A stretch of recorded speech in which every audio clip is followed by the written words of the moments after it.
বন্ধুরা সম্পূর্ণ বিয়ে হবে না, সবাই দেখো আমারও বিয়ে হয়েছে।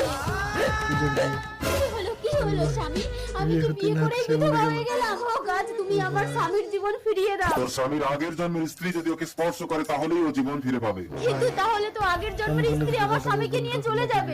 স্বামীকে নিয়ে চলে যাবে, কিন্তু তোর স্মৃতিতে সিঁদুর থেকে যাবে। আমি ওর আগের জন্মের স্ত্রীকে কোথায় পাবো গাছ? চোখটা বন্ধ কর, তুই সব দেখতে পাবি। স্বামী, তুমি 5 বছর পর বাড়িতে ফিরলে। জানো, আমি না তোমার সন্তানের মা হতে চলেছি। আজ আমি ভীষণ খুশি রূপা। আজ আমাকে যে যা চাইবে আমি তাই দেবো। যা চাইবো তাই দেবে? তাহলে আমার স্বামীর জীবন ফিরিয়ে দাও। তা কি করে সম্ভব? সম্ভব। আমার স্বামীর আগের জন্মের স্ত্রী যদি একে স্পর্শ করে তাহলে আমার স্বামীর জীবন ফিরে আসবে। কিন্তু কে ওর আগের জন্মের স্ত্রী? তোমার বউ। না না স্বামী, আমি কোনো পরপুরুষকে স্পর্শ করতে পারবো না। আমি আমার সন্তানের জন্য কথা দিয়েছি, তুমি যাও রূপা, যাও রূপা।